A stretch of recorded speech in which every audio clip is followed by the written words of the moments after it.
Carson says, success is not how many people we get into public housing, but how many we get out. Stephen Voss for time with 3 daughters and an old house full of flaking paint. Michelle Stewart and her husband couldn't afford to protect their children from lead poisoning. But then help arrived in the form of a $19,433 grant from the federal government for new windows, doors, and trim. It was followed, one sunny June morning, by a visit from the nation's most famous former brain surgeon, who arrived at Stewart's Baltimore house with reporters in tow. "It was my house, but now it's my home," Stewart, a dental hygienist student, told the assembled crowd. Ben Carson, Secretary of the Department of Housing and Urban Development (HUD), had come to trumpet the roughly $100 million his agency sets aside each year to remove toxic lead-based paints outlawed in U.S. construction since 1978 from the homes of low-income residents who can't afford to do so themselves. "The spending is worthy," he assured the reporters. As a pediatric neurosurgeon, Carson often felt frustrated when he released his patients from the hospital knowing they would return to homes that could make them sick. "I spent a lot of time working extremely hard operating on children from Baltimore," said Carson, who spent the bulk of his career at Johns Hopkins Hospital. "Then you get them well again and you send them into an environment that isn't healthy. This is an opportunity to close the loop." Standing at the entrance to Stewart's home, hand placed thoughtfully on his chin as he queried Baltimore housing professionals about lead remediation, Carson said the government was there to help. "In an ideal world where we had a lot of money," he said, gesturing to the other houses on the street, "we would just remediate all these homes." Illustration by Adele Rodriguez. For time this was not the sort of thing that Carson would have said during his rise as a Republican presidential candidate in the 2016 primaries. Back then, he was a conservative warrior selling a free market vision of hard work, small government and personal responsibility. He once cast federal spending as a form of oppression, calling Obamacare the worst thing that has happened in this nation since slavery. He compared the government to a morbidly obese man so addicted to eating that he could no longer leave the house. "A government that takes care of all your needs," he said, "is the opposite of compassion." Carson's inconsistency may seem like political convenience, but it also reflects an old American debate: how can the government help people in need by propping them up without becoming a crutch? Nowhere is that tension more stark than at HUD. A lot of people need help to avoid homelessness and begin climbing out of poverty. The roughly 18 million families for whom housing costs eat up more than 50% of their income can face a brutal choice: pay for groceries, medicine or clothes for their kids, or risk losing the roof over their heads. HUD spends 84% of its $47 billion budget simply helping low-income people pay rent. But the real goal of the agency, Carson argues, has to be for people to no longer need its help at all. Now it's his job to figure out how to square that circle. Unfortunately for Carson, his task has been complicated by the Trump administration's proposed $6 billion, or 13%, cut in HUD's budget next fiscal year. As many as 250,000 people could lose housing subsidies in the unlikely event the cuts go through, according to the National Low-Income Housing Coalition, putting them at risk of homelessness. The cuts are particularly controversial since 65% of people who benefit from HUD money are minorities. There would be a disproportionate impact on people of color, says Jocelyn Fontaine, a senior research associate at the Urban Institute. Congressional proposals are less dire. The House approved a budget that shaves $487 million from the agency, while the Senate's plan is more generous. Carson says he wants to reconcile the competing challenges of need versus dependency by devising programs that teach self-sufficiency. "For me, success is not how many people we get into public housing, but how many we get out," he told Time at a Baltimore elementary school that June day.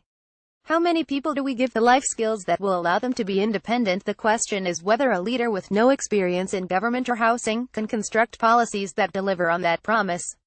Carson's life story, which has been canonized in children's books, memorialized in the National Museum of African American History and Culture, and retold in a TV movie starring Cuba Gooding Jr., is a testament to his twin pillars of education and faith. He grew up poor in Detroit to a single mother with a third-grade education, though he never lived in public housing. As a child he struggled with a violent temper, but a religious experience in high school quelled his anger, he says, and set him on a smoother path.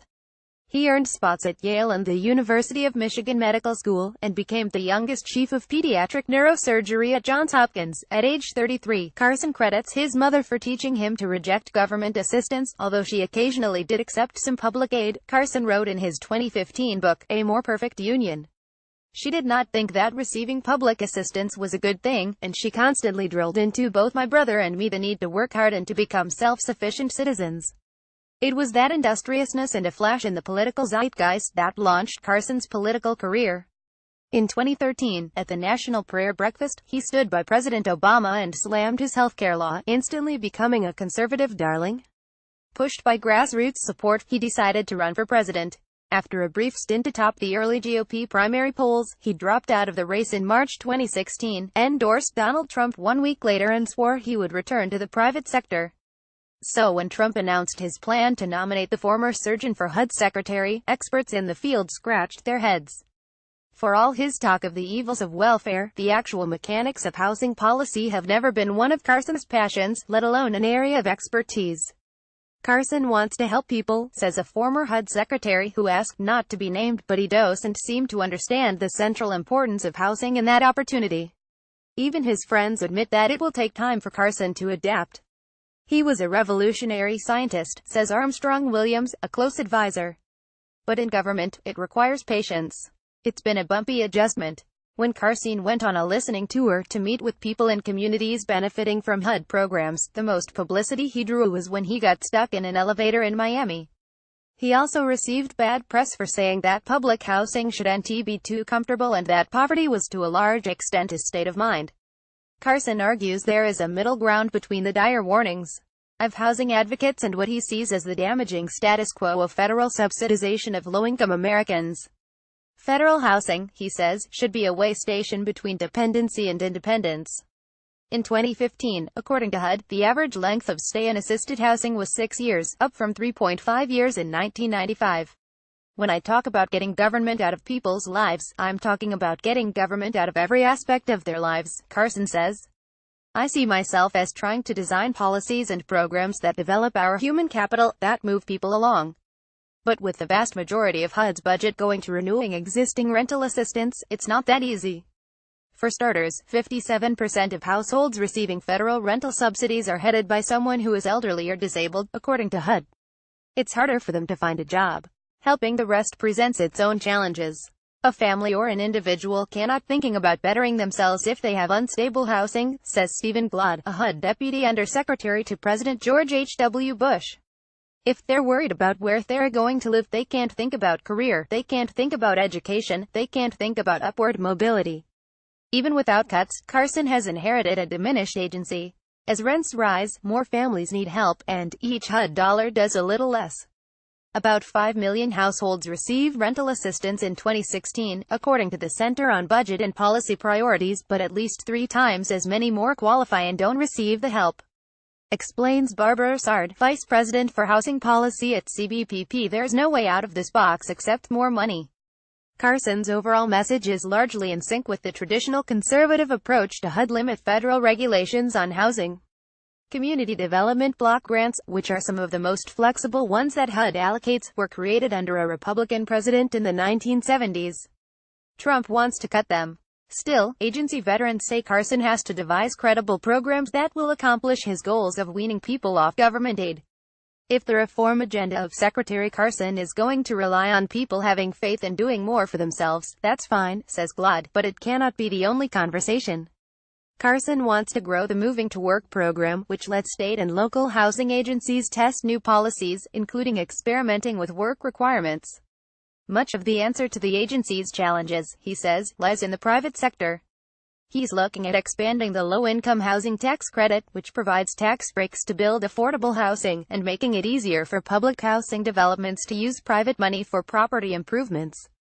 I want to move us from a mindset, not only at HUD but across the nation, Carson says, of government riding in on a white horse with a bucket of money. But in Baltimore he was the man on the white horse, moving from Stewart's home to Linda Herndon's, a brick house from which the lead paint had been removed, thanks to $13,800 from HUD. There was evidence of Herndon's grandniece throughout the home, a bedroom decorated with frozen accessories, a drawing of Wonder Woman on the family room mantel. Carson looked slightly out of place in his suit and red tie, a government official surrounded by camera crews on the back patio as neighbors peered curiously over low fences. But then he got an idea, maybe spurred by his campaign's grassroots ethos. Had Herndon's use of the grant, he asked, prompted any of her neighbors to apply for it to actually, started promoting the lead program. Herndon declared, "I said, y'all, that program is awesome." Carson smiled. Debates about the perils of federal aid could wait. This was the kind of pro-government initiative he was learning to like.